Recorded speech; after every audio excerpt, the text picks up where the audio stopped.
আচ্ছা, দেখো, আমি তোমাদেরকে একটা পিডিএফ শো করছি।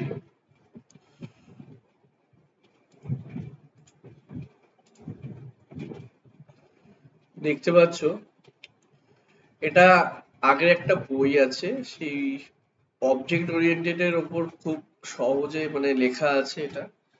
তোমাদের বইটাও ভালো। আমি পিডিএফটা খুঁজে পেলাম না, নতুন বই। সেই জন্য আমি এই পিডিএফটা তোমাদেরকে দেখাচ্ছি, শো করছি। ঠিক আছে, দেখো যে আমাদের অবজেক্ট ওরিয়েন্টেড প্রোগ্রামিং, ঠিক আছে, বিষয়টা ভালো করে বুঝবে। আমি বোঝানোর চেষ্টা করছি। এখানে দেখো, আমাদের যে প্রোগ্রাম, এতদিন যেগুলো প্রোগ্রাম তোমরা শিখেছো সেটা হচ্ছে প্রসিডিওর প্রোগ্রামিং ল্যাঙ্গুয়েজ। আর আজকে যেটা জানতে চলেছো সেটা হচ্ছে অবজেক্ট ওরিয়েন্টেড প্রোগ্রামিং। তাহলে এই যে আমাদের বিভিন্ন প্রোগ্রামিং তোমরা দেখছো, যে প্রোগ্রামিং গুলো আধুনিক, যে প্রোগ্রামিং যেমন জাভা, পাইথন, এগুলো সব কিন্তু অবজেক্ট ওরিয়েন্টেড প্রোগ্রামিং। এই অবজেক্ট ওরিয়েন্টেড প্রোগ্রামিং এর যে ধারণা, সেটা কিন্তু প্রাথমিকভাবে দেখতে পাচ্ছ এখানে লেখা আছে সিমুলা 6-7।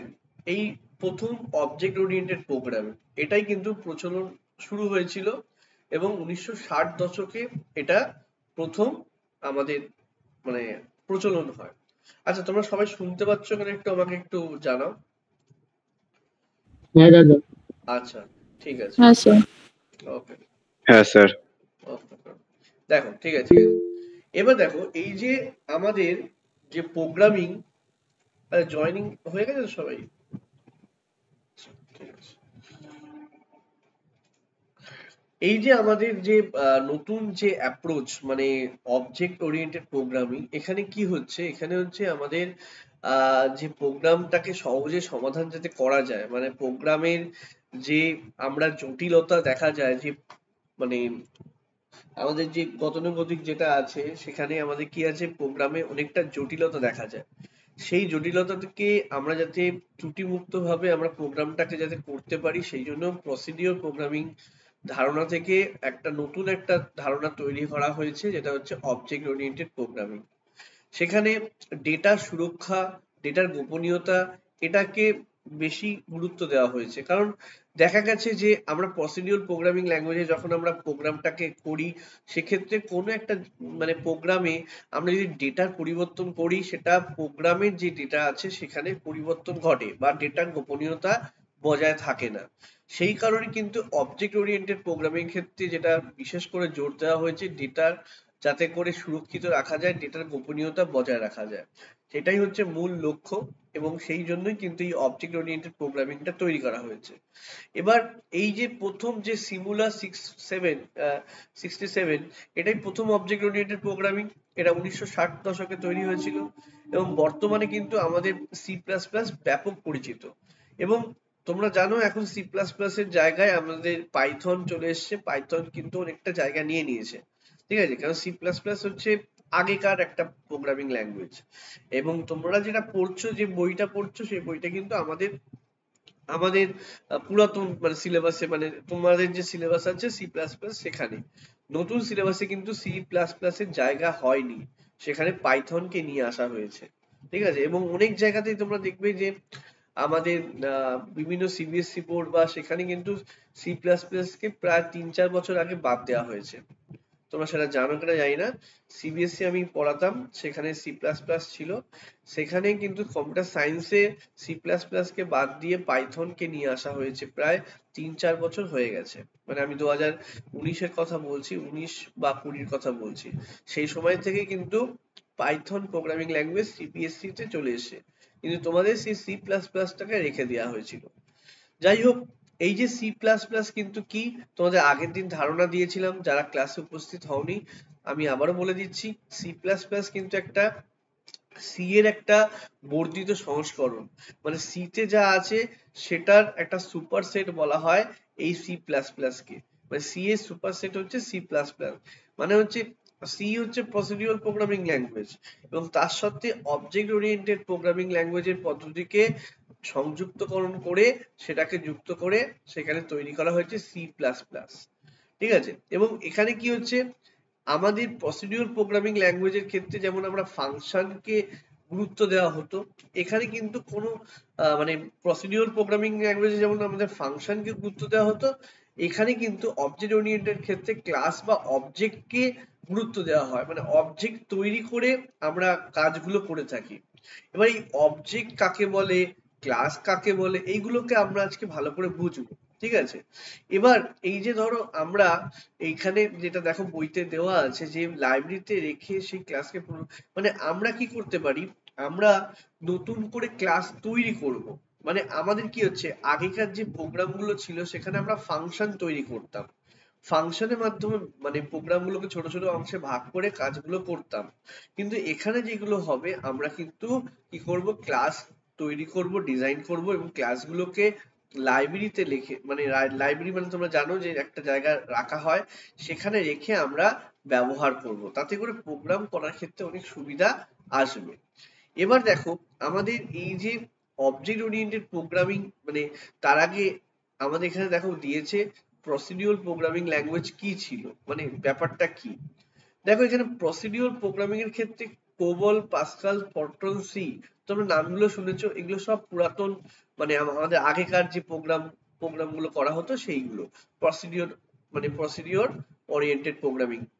এবং এখানে যেগুলো ছিল সেগুলো কি হয়েছে, আমি তোমাদের আগেও বলেছি যে একাধিক ফাংশনকে বর্ণনা করা হতো, মানে একটা মূল সমস্যাকে যখন আমরা সমাধান করতাম সেগুলোকে ছোট ছোট ফাংশনে ভাগ করা হতো, সেই ফাংশন গুলোর মাধ্যমে আমরা কাজগুলো করতাম। যেমন এখানে একটা ছবি আছে তোমরা দেখতে পাচ্ছ, যে মেন প্রোগ্রাম তাকে কি হচ্ছে, তার যে ভাগগুলো দেখো, গ্লোবাল ডেটা দুটো আছে, ফাংশন আছে একাধিক, সেখানে কি হচ্ছে গ্লোবাল ডেটা মানে হচ্ছে সেখানে সব জায়গায় সেই ডেটাটা ব্যবহার করা হবে।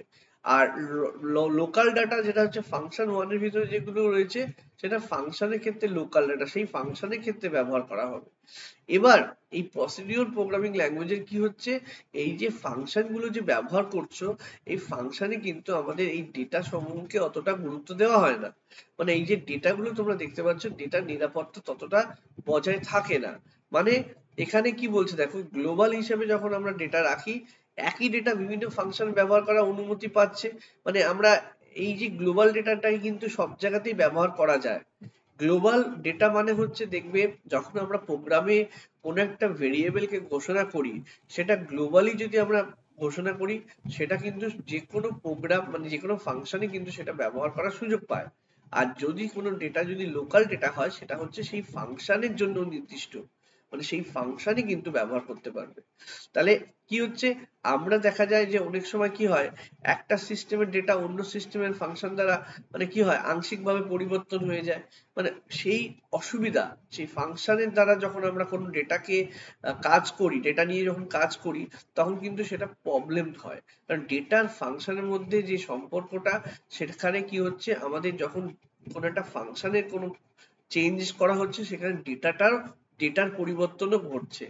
এবার সেই জন্য কি এখানে প্রবলেমটা দেখা যাচ্ছে যে আমরা যখন কোনো একটা ফাংশনে যখন কোনো কিছুকে চেঞ্জেস করছি বা কোনো ডেটা পরিবর্তন করছি, সেই ডেটাটা অন্য কোনো ফাংশনের ডেটাটাকেও পরিবর্তন করতে বাধ্য করছে।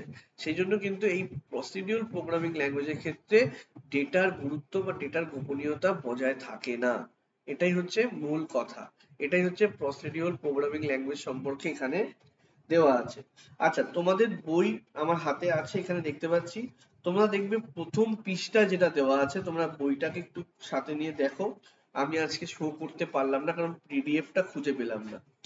প্রথম যে পৃষ্ঠায় আছে সেটা আমি দেখতে পাচ্ছি যে এই যে সফটওয়্যারের ক্রাইসিস বা সফটওয়্যার সম্পর্কে দেওয়া আছে, এটা কিন্তু তোমাদের দরকার নেই, জাস্ট ফর জানার জন্য যে সফটওয়্যারের ক্রাইসিস মানে ইঞ্জিনিয়াররা যে সফটওয়্যার তৈরি করে সেই বিষয় সম্পর্কে এখানে বলা হয়েছে।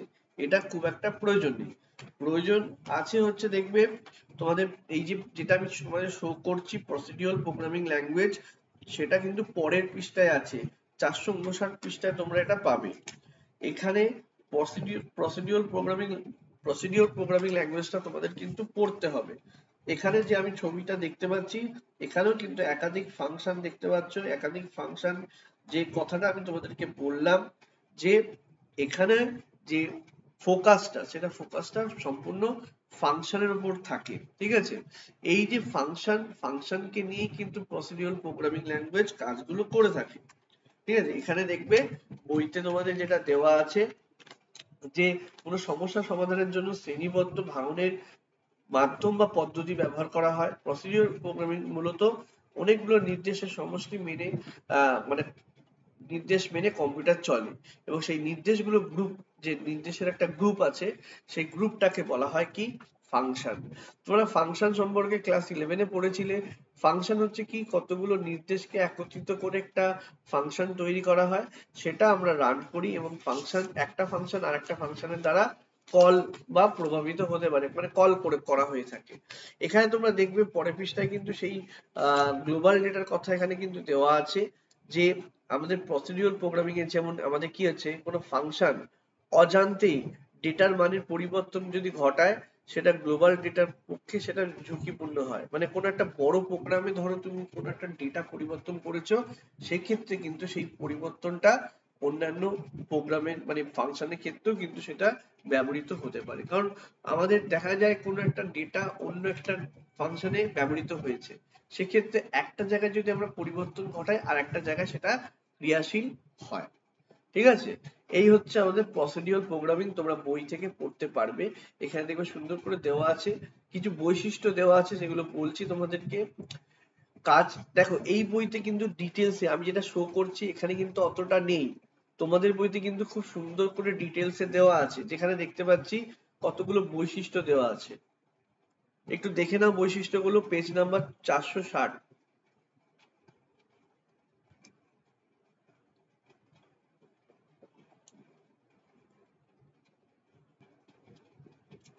আচ্ছা, দেখো এখানে বৈশিষ্ট্যগুলো যেগুলো রয়েছে এগুলো কিন্তু ভালো করে পড়বে।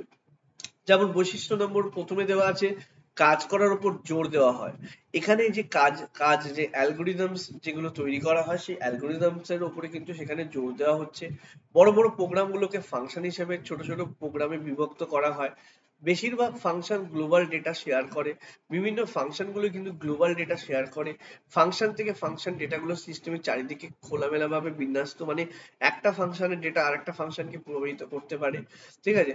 মানে ফাংশন তথ্যকে এক ফর্ম থেকে অন্য ফর্মে রূপান্তর করতে পারে।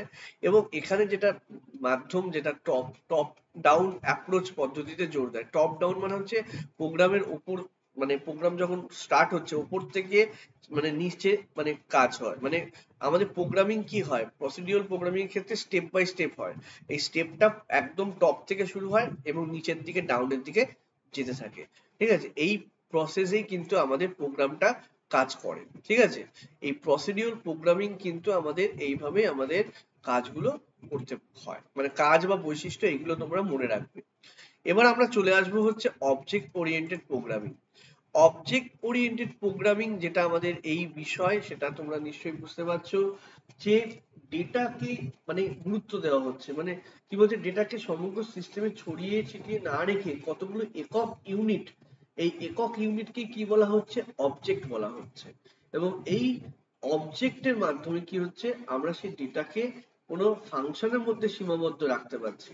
মানে আমরা কোনো ফাংশনকে, মানে যে ফাংশন তো থাকবেই, প্রোগ্রামে ফাংশন থাকবে, কিন্তু সেই ফাংশনের মধ্যে সেই ডেটাটাকে সীমাবদ্ধ রাখতে পারছি। মানে অবজেক্ট তৈরি করে সেখানে ফাংশন ক্রিয়েট করা হয় এবং ফাংশনের মধ্যে যে ডেটাটা থাকে সেটা ফাংশনের মধ্যে সীমাবদ্ধ থাকে। মানে কোনো বাইরের কোনো ফাংশন তাকে কল করার বা ডেটা পরিবর্তন করার কোনো সম্ভাবনা থাকে না। তার ফলে কি হচ্ছে, ডেটা সুরক্ষিত থাকছে। মানে আমাদের প্রসিডিউর প্রোগ্রামিং ল্যাঙ্গুয়েজে যেটা কি হচ্ছিল, যে ডেটাগুলো পরিবর্তন হয়ে যাচ্ছিল ফাংশনের ভিতরে থাকা ডেটাগুলো, এখানে কিন্তু সেইগুলো সম্ভব নয়। কারণ একটা অবজেক্ট যখন তৈরি করা হয় সেই অবজেক্টের ভিতরে কি থাকে, সেই অবজেক্টের ভিতরে যে ডেটা বা ফাংশনটা থাকছে, তোমরা ছবিতে দেখতে পারো 460 নম্বর পেজে, যে এখানে object a, object B, object C, তিনটে অবজেক্ট তৈরি করেছে এবং সেখানে দেখতে পাচ্ছ যে প্রত্যেকটা অবজেক্টের ভিতরে ডেটা আর ফাংশন বর্তমান আছে এবং সেগুলো কি হচ্ছে, একটা ফাংশন আরেকটা ফাংশনের সাথে কমিউনিকেশন করছে। মানে এখানে যখন কমিউনিকেশনটা করা হয়, মানে অবজেক্টের দ্বারা যখন ডেটা যখন কমিউনিকেশন করে, সেটা ফাংশনের দ্বারা কমিউনিকেশন হয়। মানে আজকে যদি একটা অবজেক্ট তৈরি করা হয়, সেই অবজেক্টটা অবজেক্টকে কল করছে বা অবজেক্টের দ্বারা সেটা কল হচ্ছে, তাহলে এখানে কিন্তু কোনো অবজেক্টের ডেটা শুধুমাত্র সেই অবজেক্টের ফাংশনকে ব্যবহার করতে পারে। তাহলে এক অবজেক্ট ফাংশন অন্য কোনো ফাংশন অ্যাক্সেস করতে পারছে। মানে বিষয়টা হচ্ছে কি, এখানে যখন অবজেক্টে কিছু ডেটা বা সেই ডেটা অ্যাক্সেস করার অনুমতি সেই ফাংশন গুলো থাকে, ঠিক আছে? মানে যে ফাংশন গুলো রয়েছে, মানে অবজেক্টের ভিতরে যে ফাংশন আছে এবং তার সাথে যে ডেটা গুলো রয়েছে, সেই অবজেক্ট দ্বারাই কিন্তু, মানে একটা অবজেক্ট আর একটা অবজেক্টকে কমিউনিকেশন করবে, তার ফলে কিন্তু সেই ডেটার ফাংশন আমরা কাজ করতে পারবো। ঠিক আছে? তার মানে এখানে দেখো কি বলছে, এখানে আমি দাগ দেওয়া আছে, একটি অবজেক্টে কিছু ডেটা এবং ওই ডেটা অ্যাক্সেস করার নিমিত্তে কতগুলো ফাংশন থাকে। প্রতিটি অবজেক্ট তার নিজস্ব ডেটা বা ফাংশন নিয়ন্ত্রণ করে। তার মানে প্রত্যেকটা অবজেক্ট তার নিজস্ব ডেটা বা ফাংশনকে নিয়ন্ত্রণ করছে। প্রতিটি অবজেক্টের ডেটা ফাংশন একটা একক হিসাবে কাজ হয়, মানে ইউনিট হিসাবে কাজ হবে। ঠিক আছে? এবং যে মেমোরিতে একটা আলাদা করে একটা জায়গা দখল করে রাখে, এবং প্রত্যেকটা ক্ষেত্রে কিন্তু একই, মানে যে অবজেক্ট বলো, যে অবজেক্ট গুলো কিন্তু একই টাইপের একাধিক অবজেক্ট বা একাধিক ডেটা টাইপের একাধিক অবজেক্ট থাকতে পারে। তার মানে আমরা এখানে দেখতে পাচ্ছি যে যে অবজেক্টের উপরে কিন্তু জোর দেওয়া হয়েছে, এবং অবজেক্টের ভিতরে কিন্তু আমরা কি করছি, ডেটা আর ফাংশনকে এক একটা ইউনিটের মতো করে ব্যবহার করছি। তাহলে এখানে ছবির দ্বারা তোমরা বুঝতে পারছো যে ছবিতে যে অবজেক্ট ওরিয়েন্টেড প্রোগ্রামিং যেটা বুঝিয়েছে, সেখানে দেখতে পাচ্ছ ফাংশন থেকে ফাংশনের মধ্যে মানে এই কাজগুলোকে হচ্ছে, এবং সেই ফাংশনের সাথে কি হচ্ছে, ডেটা গুলো কানেক্টেড আছে। তার মানে অবজেক্ট ওরিয়েন্টেড প্রোগ্রামিং এর ক্ষেত্রে কি হচ্ছে, আমাদের ডেটার মানে প্রসিডিওরের ক্ষেত্রে কি আমাদের ডেটা নিয়ে আমরা কাজ করছিলাম। এখানে এখানে কি বলছে, প্রসিডিওর নয়, ডেটার উপর জোর দেওয়া হয়। মানে এখানে কিন্তু প্রোগ্রামকে আমাদের অবজেক্টের উপরে কিন্তু বেস করে প্রোগ্রামটাকে কাজ করা হচ্ছে। ঠিক আছে? তাহলে এখানে আমরা বুঝতে পারলাম যে প্রসিডিওর প্রোগ্রামিং ল্যাঙ্গুয়েজ কি জিনিস, আর অবজেক্ট ওরিয়েন্টেড প্রোগ্রামিং ব্যাপারটা কি। ঠিক আছে? কারোর কোনো কোশ্চেন থাকলে এখন বলতে পারো।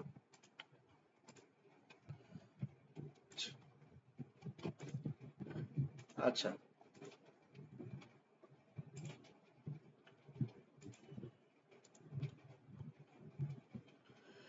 আচ্ছা, দেখো, তো এবার আমাদের যেটা বলছিলাম,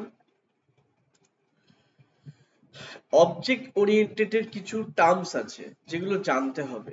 প্রথমে যেটা জানতে হবে, ক্লাস। ক্লাস কাকে বলে, যে ক্লাস সম্পর্কে তোমাদের একটা ধারণা দরকার।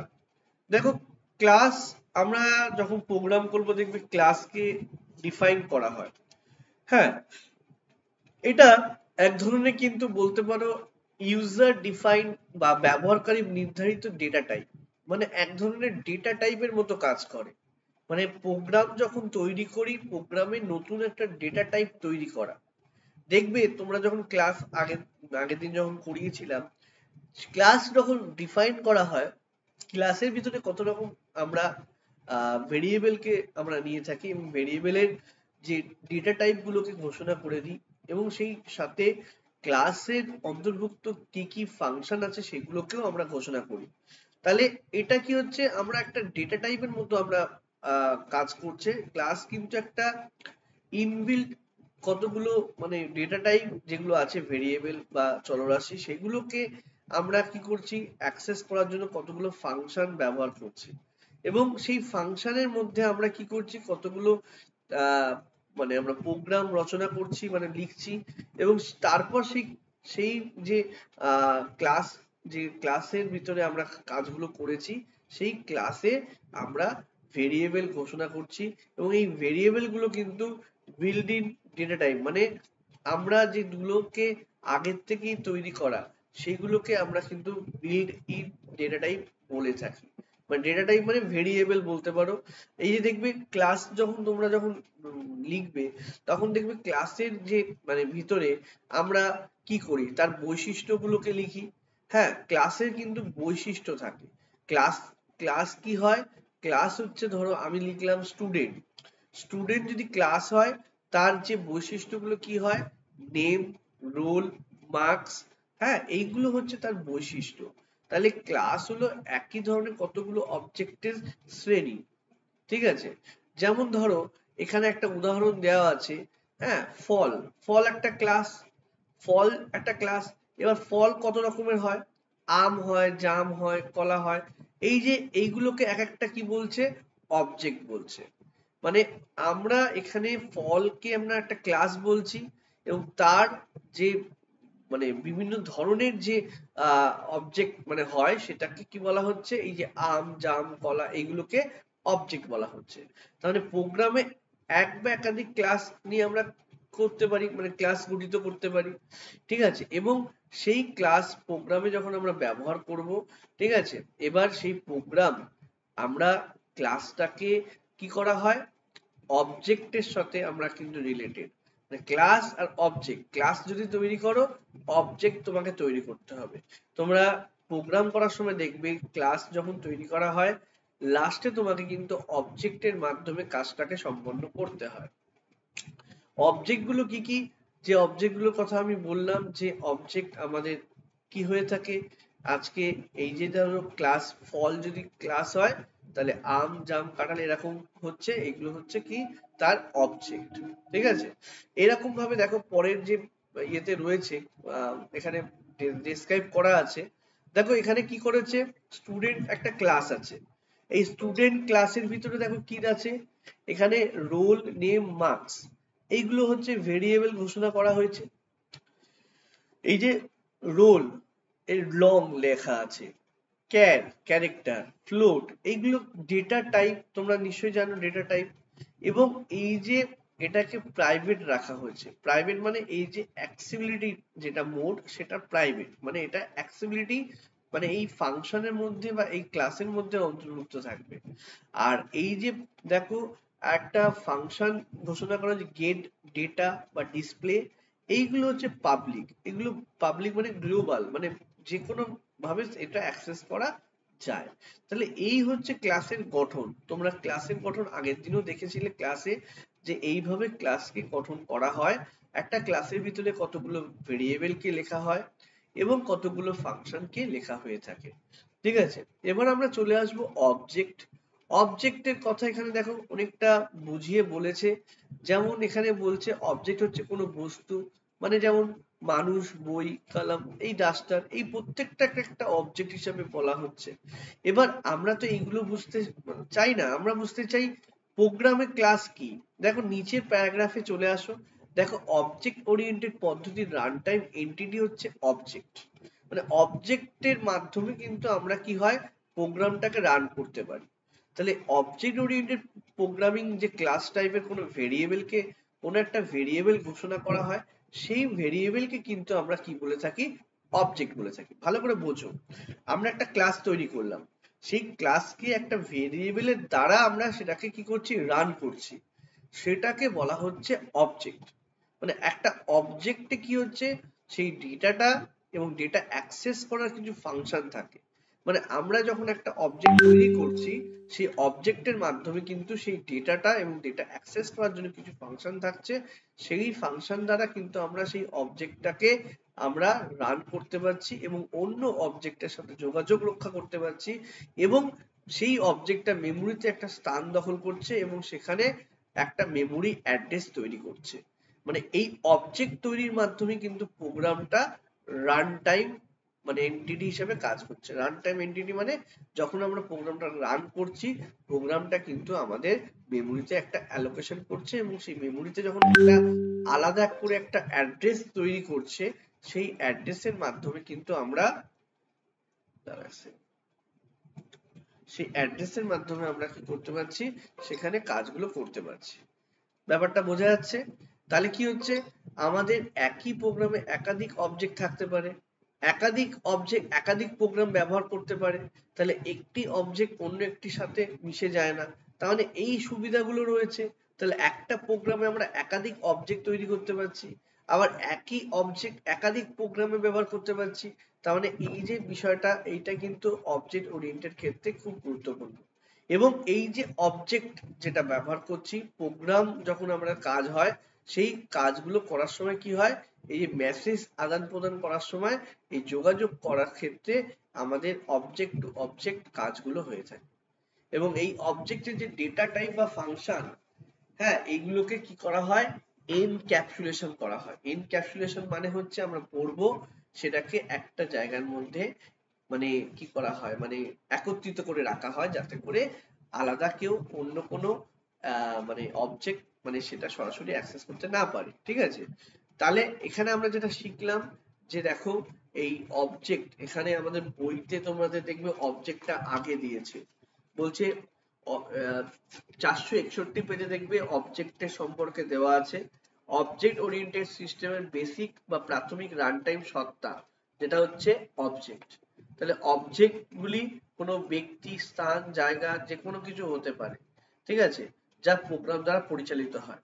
মানে এই অবজেক্ট গুলো ভেক্টর, টাইম, লিস্টের মতো কি হয়, মানে বর্ণিত ডেটা টাইপ উপস্থাপন। বর্ণিত মানে হচ্ছে ইনবিল্ড ডেটা টাইপ, মানে আমরা যে ডেটা টাইপ গুলো ঘোষণা করি সেই ঘোষণাকে বলা হয়। ঠিক আছে, তো ইনবিল্ড যে ডেটা টাইপ সেই ভেরিয়েবলের ক্ষেত্রে আমরা কিন্তু এই অবজেক্ট গুলোকে ব্যবহার করে থাকি। এবার এই অবজেক্ট গুলোর মধ্যে যোগাযোগ, যে যে যোগাযোগের কথা বলছি আমরা, প্রোগ্রামিং এর যে ক্ষেত্রে আমাদের লাভ হচ্ছে, আমাদের একটা প্রোগ্রাম একটা অবজেক্টের মাধ্যমে একটা অবজেক্টকে যোগাযোগ করতে পারছে, এর মাধ্যমে প্রোগ্রামে কাজ করতে সুবিধা হচ্ছে।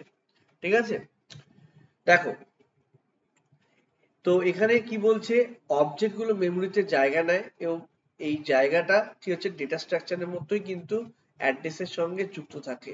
আমাদের অবজেক্টের যে প্রোগ্রামে যে অবজেক্ট গুলো আছে সেটা এই মেমোরিতে ডেটা স্ট্রাকচারের ক্ষেত্রে যেমন আমরা কাজ করি, সেখানে কিন্তু এখানেও কিন্তু সেই রকম ভাবে কাজ হয়। এবং প্রোগ্রাম যখন কম্পাইল করা হয় সেই অবজেক্ট গুলো কি হচ্ছে সেই একটা মেমোরিতে একটা জায়গা দখল করে এবং কি হয় প্রোগ্রাম যখন শেষ হয়ে যায় সেই জায়গাটাকে আবার খালিও করে দেয়। এই জিনিসটাকে মানে এই যে ব্যাপারটাকে এটাকে কনস্ট্রাক্টর বলা হয়, আবার ডিস্ট্রাক্টর বলা হয়। এটাও আমরা পড়বো, দেখবে অবজেক্ট ওরিয়েন্টেড প্রোগ্রামে কনস্ট্রাক্টর কাকে বলে, ডিস্ট্রাক্টর কাকে বলে, এইগুলোও কিন্তু তোমাদের রয়েছে। কনস্ট্রাক্টরের মাধ্যমে কি হচ্ছে, একটা মেমোরিতে একটা জায়গা দখল করে রাখছে, সেই জায়গাতে প্রোগ্রামটাকে কাজ করানোর সময় ব্যবহার করা হচ্ছে। যখনই প্রোগ্রামটা কাজ করা শেষ হয়ে যাচ্ছে তখন ডিস্ট্রাক্টরের মাধ্যমে সেই জায়গাটাকে খালি করে দেওয়া হচ্ছে। তাহলে এই বিষয়গুলো কিন্তু অবজেক্ট ওরিয়েন্টেড প্রোগ্রামিং এর ক্ষেত্রে খুবই গুরুত্বপূর্ণ। ঠিক আছে, দেখবে প্রশ্নতেও তোমাদের দেখবে রয়েছে কনস্ট্রাক্টর কাকে বলে, ডিস্ট্রাক্টর কাকে বলে। তো এই ধরনের প্রশ্ন কিন্তু আমাদের আসবে।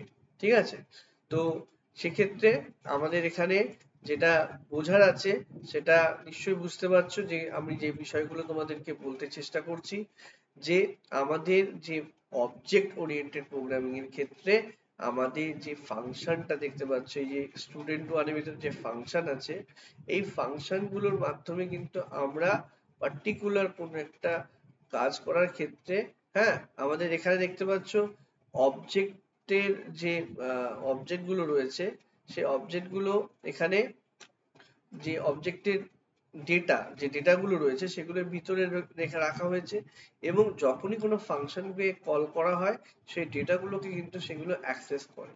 ঠিক আছে, তো এইভাবেই কিন্তু একটা অবজেক্ট ওরিয়েন্টেড প্রোগ্রামিং এ কাজগুলো করা হয়ে থাকে। ঠিক আছে, দেখো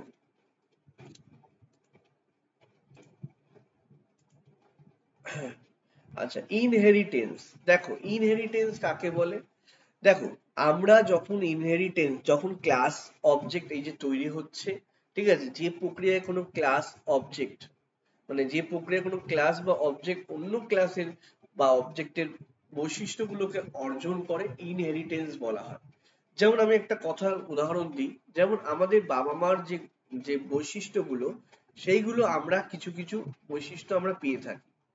ঠিক আছে, সেইগুলোকে বলা হয় ইনহেরিটেন্স, মানে আমাদের বাবা মার যে বৈশিষ্ট্য সেইগুলো আমরা বহন করি। ঠিক আছে, সেরকমই একটা ক্লাসের কোনো বৈশিষ্ট্য অন্য ক্লাসে কিন্তু সেই বৈশিষ্ট্যগুলোকে অর্জন করাকে বলা হয় ইনহেরিটেন্স। মানে ধরো একই প্রোগ্রামে কিছু প্রোগ্রাম অংশকে বারবার লেখাচ্ছে, একবার লিখে সেগুলোকে বারবার ব্যবহার করার জন্য আমরা ইনহেরিটেন্স ব্যবহার করে থাকি। ঠিক আছে, বলছে এটা কি হচ্ছে, সময় এবং খরচ কমাচ্ছে, কারণ অনেক সময় আমরা একই প্রোগ্রাম দেখবে একই অংশ বারবার করে আমরা ব্যবহার করি, সেটাকে কি হয় এখানে ইনহেরিটেন্স এর মাধ্যমে যাতে করে সহজে করা যায় সেটাকে ব্যবহার মানে পুনর্ব্যবহার প্রক্রিয়াকে মানে স্থাপন করছে, বাস্তবায়ন করছে। তার মানে আমরা কি হচ্ছে একটা একটা ক্লাসের বৈশিষ্ট্যকে ব্যবহার করে নতুন ক্লাস, কোন একটা ক্লাস তৈরি করছি, এই তৈরি করার কৌশলকেই বলা হয় ইনহেরিটেন্স। ঠিক আছে, যেমন এখানে দেখতে পাচ্ছ কোন একটা ক্লাস তৈরি করা রয়েছে, সেই ক্লাসটাই আমরা কি করলাম ব্যবহার করে, এখানে স্টুডেন্ট নামে একটা ক্লাস রয়েছে, সেই ক্লাসের কিছু বৈশিষ্ট্য আমরা ব্যবহার করে তৈরি করলাম রেজাল্ট বলে একটা ক্লাস তৈরি করলাম। সেখানে দেখা গেল যে আগের ক্লাসের কিছু বৈশিষ্ট্য, যেমন এখানে কি আছে পাবলিক স্টুডেন্ট, এবং তার ভিতরে যে মার্কস আছে বা এই যে গেট মার্কস আছে, এইগুলোকে আমরা ব্যবহার করলাম। তাহলে এক্ষেত্রে ক্লাসের নতুন অবস্থা হবে যে এখানে দেখো এই যে আমরা যে স্টুডেন্ট বা রেজাল্ট যে দুটো ক্লাস দেখতে পাচ্ছি, সেখানে নতুন ভাবে যদি আমরা এটাকে তৈরি করি, সেখানে দেখো এখানে private float marks protected name এখানে রয়েছে, নেম কোথায় ছিল এখানে ছিল, এবং এখানে কি করা হলো যে এই যে স্টুডেন্ট বলে যে ক্লাস আছে, রেজাল্ট বলে যে ক্লাস আছে, ঠিক আছে, এখানে দুটো ক্লাস দেখতে পাচ্ছ, এখানে দুটো ক্লাসের যে বৈশিষ্ট্য তার থেকে এখানে একটা রেজাল্ট বলে একটা ক্লাস দেখতে পাচ্ছ, যেখানে float marks char name get data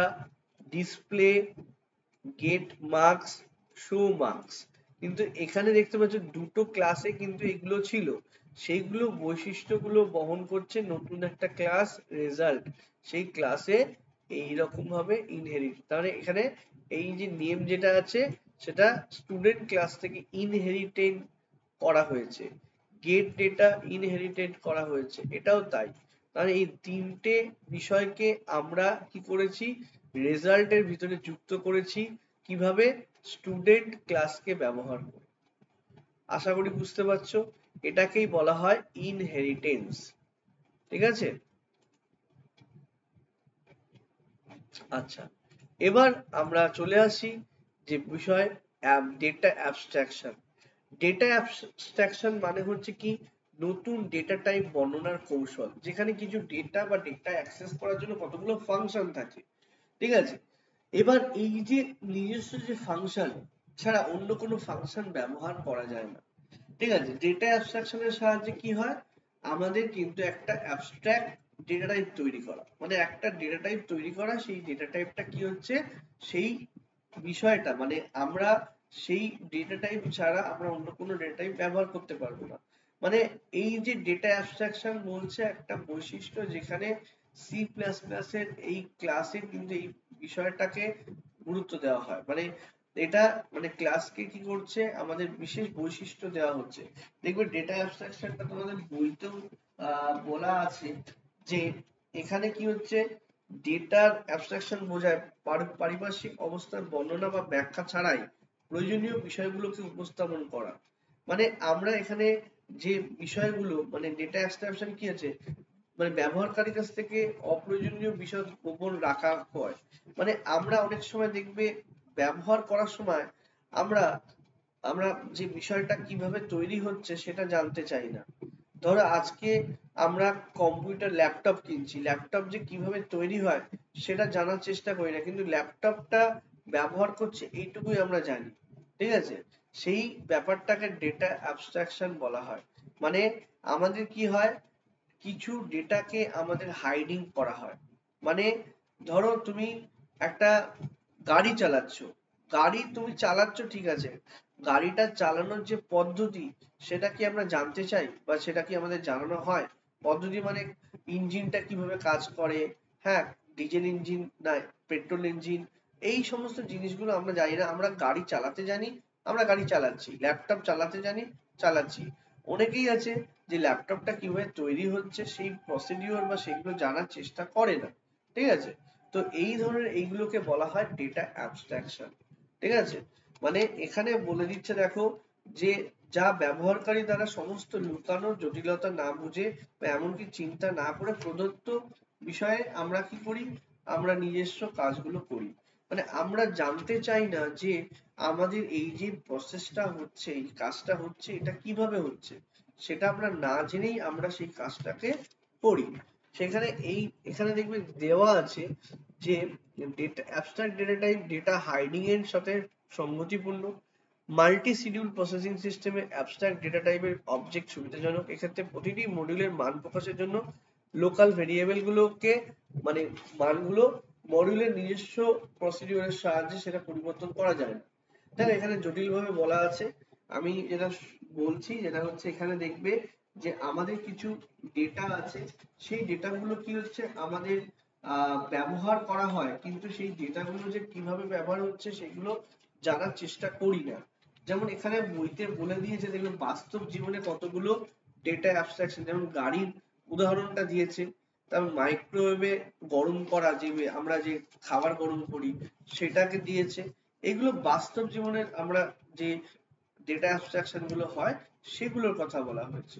মানে যখন আমরা কি হচ্ছে বাইরে কোনো একটা দৃশ্যমান কোনো কিছু দেখতে পাচ্ছি, সে কাজটাকে দেখতে পাচ্ছি কিভাবে কাজ করা হয়, যে ভিতরে কি হচ্ছে সেটা আমরা জানার চেষ্টা করি না, সেটাকেই বলা হয় ডেটা অ্যাবস্ট্রাকশন। যেমন এখানে দেখবে ডেটা অ্যাবস্ট্রাকশন ছোট করে বলেছে যে যখন ডেটা যে অবজেক্ট ডেটা বাইরের বিশ্বের কাছে দৃশ্যমান হয় না, তখন এটা ডেটা বিমূর্ততা মানে ডেটা অ্যাবস্ট্রাকশন তৈরি করে। ঠিক আছে? এই হচ্ছে আমাদের বিষয়। ডেটা অ্যাবস্ট্রাকশন বলতে এটাই আমরা বুঝি। ঠিক আছে? এখানে দেখবে রয়েছে, আমি এক সেকেন্ড আমি একটু ফোনটা ধরে নিই।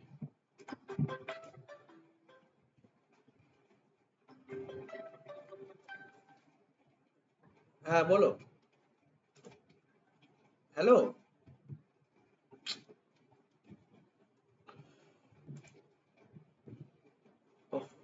আচ্ছা, দেখো তাহলে এই ডেটা অ্যাবস্ট্রাকশনটা তোমাদেরকে বললাম, এটা খুব গুরুত্বপূর্ণ। এখানে একটু অনেকটা বড় করে দেওয়া আছে, তোমাদের বইতে দেখবে আছে। এছাড়া আমার কাছে আরেকটা পিডিএফ আছে, ডেটা অ্যাবস্ট্রাকশন ছোট করে লেখা আছে, সুন্দর করে ডেটা অ্যাবস্ট্রাকশনটা লিখতে হবে, কারণ এই প্রশ্নগুলো প্রতি বছর কিন্তু আসে। তোমরা দেখবে যে এখানে আমরা যখন এখানে দেখবো এই যে প্রশ্নগুলো দেখতে পাচ্ছ এখানে, ডেটা অ্যাবস্ট্রাকশন, ডেটা এনক্যাপসুলেশন, সব কিন্তু এখানে প্রশ্নগুলো তোমাদেরকে পড়তে হবে। সেগুলো তোমাদেরকে খুব মানে এই সি প্লাস প্লাস প্রোগ্রামে এইগুলোই বেশিরভাগ ক্ষেত্রে আসে। আমি প্রশ্নটা শেয়ার করে দেবো ক্লাসটা হয়ে যাক। তারপরে এই প্রশ্নগুলো কিন্তু খুব সুন্দর করে খাতায় লিখে উত্তরগুলো বইতে যদি না পাও আমাকে বলবে, আমি একটা পিডিএফ আছে আমার কাছে, সেই পিডিএফ এ সেটা পেয়ে যাবো, বা এই পিডিএফটাও শেয়ার করে দিতে পারি। দেখো দেখো ডেটা হাইডিং কাকে বলে? যে অবজেক্ট ওরিয়েন্টেড প্রোগ্রামিং এর ক্ষেত্রে কি হচ্ছে, ডেটা ফাংশনকে একত্রিত করে একটা ইউনিটে তৈরি করা হয়। ঠিক আছে?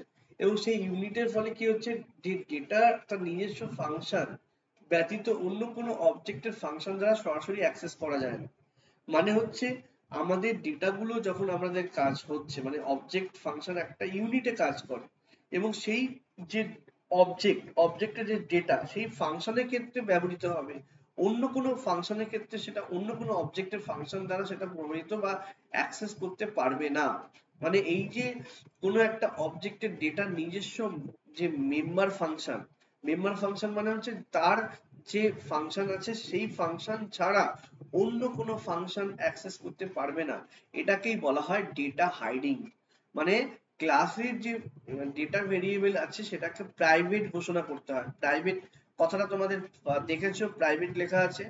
সেই প্রাইভেট লেখাতে কি ছিল, সেখানে কিন্তু লেখা ছিল যে আমাদের কোনো ভেরিয়েবলকে যদি প্রাইভেট ঘোষণা করা হয় সেক্ষেত্রে বাইরের কোনো ফাংশন সেটা সরাসরি অ্যাক্সেস করতে পারে না। এটাকেই ডেটা হাইডিং বলা হয়। ঠিক আছে? এখানে বইতে আছে, পড়বে, আশা করি বুঝতে পারবে। আর ইনহেরিটেন্স বলে দিলাম। এবার আসছে আমাদের লাস্ট আছে এখানে পলিমরফিজম। এনক্যাপসুলেশনটা তোমাদের বইতে আছে, আগে আছে মনে হয়, আমি বলে দিই। হ্যাঁ আছে এখানে। এর ক্যাপসুলেশন মানে হচ্ছে কোনো অবজেক্ট আর ফাংশনকে যেমন একটা ইউনিটে পরিণত করা, এবং ইউনিটে পরিণত করার ফলে কি হচ্ছে বাইরের যে অ্যাক্সেস, সেই অ্যাক্সেস থেকে কি হচ্ছে রক্ষা পাচ্ছে।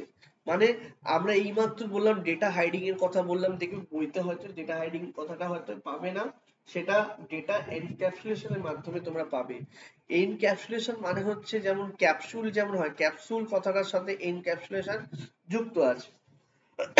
কিভাবে যুক্ত আছে দেখো, এনক্যাপসুলেশন মানে হচ্ছে আমাদের ডেটার ফাংশন এটাকে একটা ইউনিটে পরিণত করে।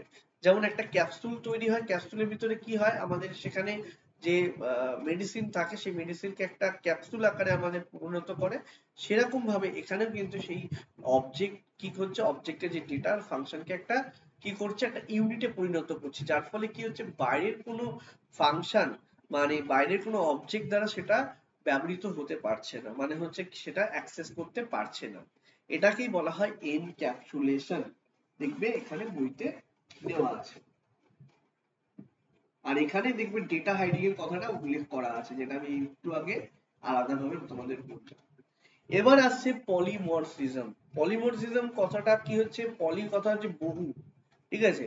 এবার এখানে দেখবে কেন ব্যবহার করা হয়েছে বহু রূপ, মানে বহু রূপ বা বহু অবস্থানকে বোঝাচ্ছে। মানে হচ্ছে একটা সি প্লাস প্লাস এর প্রোগ্রামে কোনো একটা অবজেক্টের ক্ষেত্রে বা কোনো একটা ভেরিয়েবলের ক্ষেত্রে আমরা দেখা যায় যে সেটাকে বহু ক্ষেত্রে আমরা ব্যবহার করে থাকি। যেমন আমি একটা কথার কথা বলছি, যেমন এরিয়া, এরিয়া বলে একটা যে ফাংশন আছে সেটা আমরা বিভিন্ন ক্ষেত্রে ব্যবহার করতে পারি। এরিয়া অফ সার্কেল বের করতে পারি, এরিয়া অফ রেক্ট্যাঙ্গেল বের করতে পারি, মানে এরিয়া যে কোনো কিছু এরিয়া হতে পারে, কিন্তু ফাংশনের নামটা একই। তাহলে এই যে একই নামে মানে একই ক্লাস বা একই মানে আমরা যে ব্যবহার করছি এটাকে বলা হয় পলিমরফিজম।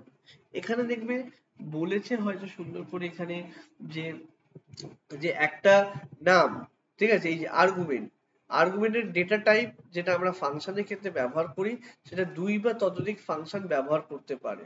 মানে আমরা কি করতে পারি, এই অবজেক্ট ওরিয়েন্টেড ক্ষেত্রে আমরা একটা নামকে ব্যবহার করে একাধিক মানে প্রোগ্রামের কি করতে পারি, ক্লাসের আমরা ব্যবহার করতে পারছি। মানে হয় কি, ধরো এরিয়া বলে তুমি একটা নাম তুমি লিখলে যে ক্লাসে, সেই ক্লাসটাকে তুমি অন্য একটা ক্ষেত্রে ব্যবহার করতে পারছো, সেটাকে বলা হচ্ছে পলিমরফিজম, ঠিক আছে। এখানে দেখবে রয়েছে এই যে অবজেক্ট ওরিয়েন্টেড প্রোগ্রামিং এর রান টাইম পলিমরাইজেশন নামে আরেকটা পলিমরাইজেশন বিদ্যমান। তাহলে এখানে বলতে পারো রান টাইম পলিমরাইজেশন কে বোঝায়, মানে একটা নামকে এখানে বর্ণনা করাটা ঠিকভাবে নেই, মানে আমাদের এখানে দেখবে বইতে হয়তো দেওয়া আছে পলিমরফিজমের সম্পর্কে কি দেওয়া আছে, এই যে সেভ, সেভের বলছে ড্র, বলছে ড্র, ড্র যে ফাংশনটা আছে সেটা সার্কেল হতে পারে, একটা বক্স হতে পারে, ট্রায়াঙ্গেল হতে পারে। তাহলে এই যে আমরা ড্র বলে যেটা আমরা বিবেচনা করেছি সেটা অনেক কিছুতেই হতে পারে, সেটাকে আমরা পলিমরফিজম বলা হচ্ছে, ঠিক আছে। লাস্ট হচ্ছে দেখো টপিক, এরপরে মনে হয় আর নেই, এইগুলো তোমাদের বইতে আছে কিনা জানি না। বইতে আছে কি, লাস্ট টপিকে আছে হচ্ছে ডাইনামিক বাইন্ডিং আছে, পেজ নম্বর 466 পেজ, ঠিক আছে। এখানে দেখবে বাইন্ডিং আছে, ফাংশনের যে বাইন্ডিং, বাইন্ডিং মানে কি, ফাংশনকে যখন আমরা বিভিন্ন মানে মানে কি বলছে এখানে আরে বারবার ফোন আসছে, এক সেকেন্ড।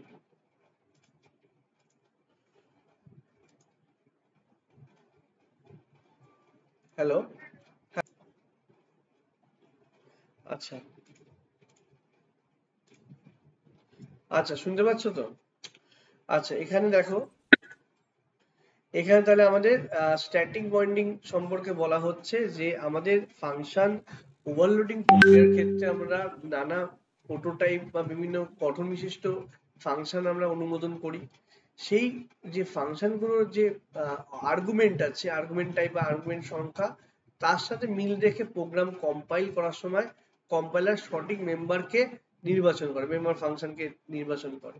মানে এক্ষেত্রে কি হচ্ছে, একই নামে একাধিক ফাংশন ব্যবহার করার ফলে মেমোরিতে কিছু অংশ শেয়ার করে, ফলে দ্রুত প্রোগ্রাম সরবরাহ সম্ভব হয় না। এক্ষেত্রে কি হয়, একই অপারেটর ভিন্ন ভিন্ন ডেটা টাইপ অপারেটরের সাথে মানে ফলাফল প্রদান করে। সেক্ষেত্রে আমাদের কি হচ্ছে, এই যে ওভারলোডেড ফাংশন বা অপারেন্ড গুলো একটা স্থির বা সুস্পষ্ট পার্থক্য থাকে। এই স্থির পার্থক্য বিশিষ্ট ফাংশন বা ডেটা টাইপ অপারেন্ড থেকে উপযুক্ত ফাংশন বা অপারেন্ড বাছাই করে সঠিক ফলাফল প্রক্রিয়াকরণ করে। কারণ হচ্ছে দেখো, একই মানে ডেটা টাইপ মানে আমাদের কি হয়, মানে প্রোগ্রামের ক্ষেত্রে অপারেন্ড টাইপ বা আর্গুমেন্ট টাইপ একই রকম যখন হয়, সেক্ষেত্রে একটাকে স্থির করে রাখা হয়, যেক্ষেত্রে সেটা ব্যবহার করার ফলে আমরা প্রোগ্রাম যখন রান টাইম হচ্ছে সেটা ফলাফল প্রদান করে, সেটাকে স্ট্যাটিক পয়েন্টিং বলা হয়। ঠিক আছে। আর যেটা হচ্ছে ডাইনামিক, ডাইনামিক হচ্ছে যেটা চেঞ্জ হচ্ছে, মানে যে আমরা আর্গুমেন্ট গুলো ডেটা টাইপ সংখ্যা বা এটা ওভারলোডিং অপারেশনের ক্ষেত্রে যেগুলো ব্যবহার করছি, যেগুলোকে স্থির করা হয় না, সেগুলো চেঞ্জ হতে থাকে, সেগুলোকে বলা হয় ডাইনামিক। ঠিক আছে। দাদা, হ্যাঁ বলো। হ্যাঁ বলছিলাম যে আমাদের বইতে তো ওই স্ট্যাটিক বাইন্ডিংটা নেই, ওটা একটু পাঠিয়ে দিও না। হ্যাঁ আমি পাঠিয়ে পিডিএফটা পাঠিয়ে দেবো। হ্যাঁ ঠিক আছে। ঠিক আছে। আমার এই পিডিএফটা শো করতে পারলে ভালো হতো, আমার পিডিএফটা করা নেই তো, এর জন্য অসুবিধা হচ্ছে একটু। আর এই বইটার থেকে এই বইটাতে একটু মানে বাছাই করে লেখা আছে। ঠিক আছে, তোমাদের এই বইতে অল্প দেওয়া আছে, যতটুকু দরকার আছে ততটুকুই দেওয়া আছে। আচ্ছা, এখানে তোমাদের দেখো বইতে তোমাদের কিছু সুবিধা দেওয়া আছে, এইগুলো আর দরকার নেই। ঠিক আছে, মেসেজ পাসিং এগুলো দরকার নেই, এগুলো নেই অতটা। এখানে কিছু সুবিধা দেওয়া আছে, সেই সুবিধাগুলো পড়তে হবে। তবে অনেকটা দেওয়া, এখানে দেখতে পাচ্ছ অনেকটা দেওয়া আছে, এখানে অনেকটা দেওয়া আছে, এতগুলো দরকার নেই। এই তাও আমি এটা পাঠিয়ে দেবো পিডিএফ। এখানে দেখবে পার্থক্যটা সুন্দর করে দেওয়া আছে, এই পার্থক্যটা কিন্তু পড়তে হবে। ঠিক আছে, এই পার্থক্যটা কিন্তু আসে পরীক্ষায়। তোমাদের এই বইতেও দেওয়া আছে, দেখতে পাচ্ছি 468 পেজে দেওয়া আছে।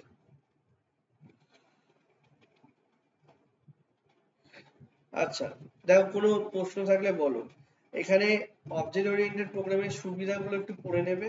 সুবিধাগুলো এমন কিছু না, যা যা বললাম সেগুলোই রয়েছে, এবং কোথায় কোথায় প্রয়োগ করা হয় বইতে রয়েছে, কোথায় কোথায় ব্যবহার করা হয় সেগুলো দেওয়া রয়েছে। আর এখানে আর কিছু নেই। এই জায়গাটাকে তৈরি করো, এই জায়গাটা আমাদের কিন্তু অনেকগুলো প্রশ্ন এখান থেকে আসে। যে প্রশ্নগুলো আমি এখানে তোমাদের শো করছি, এখানে দেখতে পাচ্ছ, এবং কিছু কিছু প্রশ্ন আছে যেগুলো এখনো হয়নি, সেগুলো আমরা পরের ক্লাসে করিয়ে দেবো। বলো কোনো